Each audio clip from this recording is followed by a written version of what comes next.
এই বুদ্ধি বউ শিখাই দিছে না তবে? হ্যাঁ, চোর কোথাকার, মনে করছে আমি বুঝি না কিছু না। খুব ভালো লাগছে কথাগুলো শুনতে। এই কারণে আমি ফ্যামিলির কোনো বিষয় নাক গলাই না। এই সংসার যদি আমি ভালো কিছু করি তবে আমার কাছে খারাপ হবে। সরি।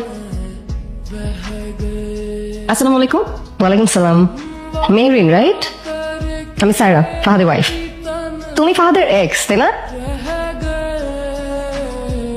সাইরা, তুমি কেন, আমার কি আসা নিষেধ? নিষেধ হবে কেন? আমি জানলে তো আমি গিয়ে তোমাকে নিয়ে আসতাম। তুমি নিয়ে আসতে তো তুমি নিয়ে আসতে, আমাকে একা একা আসতে হতো? এসো এসো। কে আসছে রে ফাতিমা? সাইরা, তোমাদের বৌমা। আসসালামাইকুম। ওয়ালাইকুম আসসালাম। তোমার দেখার জন্য আমি বুঝাইতে পারতেছি না। মাশাআল্লাহ, রাজকুমারী আমার ঘরে আসছে। তীক্ষ্ণ নাক, বংশীয় ঘরের মেয়ে যে দেখলেই বোঝা যায়। আমি যে কতটা খুশি হয়েছি আমি তোমার বইলে বুঝাতে পারবো না। তোমার কোথায় বসাবো? আমার ঘরে বসাবো? আই আকবর, একটা মিনিট। ওই ব্যাগ করে দাও। মা, এগুলো আপনার জন্য। আমার জন্য তো তুমি সবচেয়ে বড় উপহার মা। ফাতিমা, যে আমার ঘরে তো রাজকুমারী চলে আসছে, আমার সোনার টুকরা ছেলের বউ। আমার ফুপু। ও, ওই যে ডিভোর্সি ফুপুটা, রাইট? যেই বাসায় থাকে। হ্যালো, আসসালামু আলাইকুম। ফাতিমা, বউলে দেখছো কি সুন্দর? আমি রান্নাটা দেখি। কষ্ট পাইছে। ফুপিকে তোমার এইসব কথা কেন বলার দরকার ছিল বলতো? তোমার উচিত হয়নি ফুপিকে এইসব এইভাবে বলাটা। যা সত্যি তাই বলছি। সাইরা, সত্যি কথা সবসময় সব জায়গায় বলতে হয় না। আমি মিথ্যুক না তোমার মতো। আমি কি মিথ্যা বললাম? তুমি যে বললা তোমার মা অসুস্থ, তোমার মা তো দিব্যি সুস্থ। তুমি এখানে কেন আসছো সেটা আমি ভালো মতো জানি।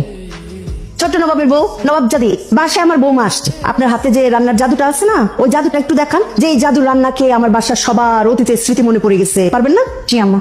কথায় কথায় জি আম্মা করেন কেন? জানেন না অতিভক্তি চোরের লক্ষণ? জি। আর শোনেন, আমার বৌমা কিন্তু বংশীয় ঘরের মেয়ে। বাংলায় বলে কোটিপতির মেয়ে। তারা ঝাল বেশি খায় না, মশলা বেশি খায় না। মনে থাকবে? জি। চাটা এরকম বাংলায় 5 বানায় রাখছেন কেন? চাটা ঠিকঠাক করেন, ঘরে নতুন বউ আসছে। আব্বা, আসসালামু আলাইকুম।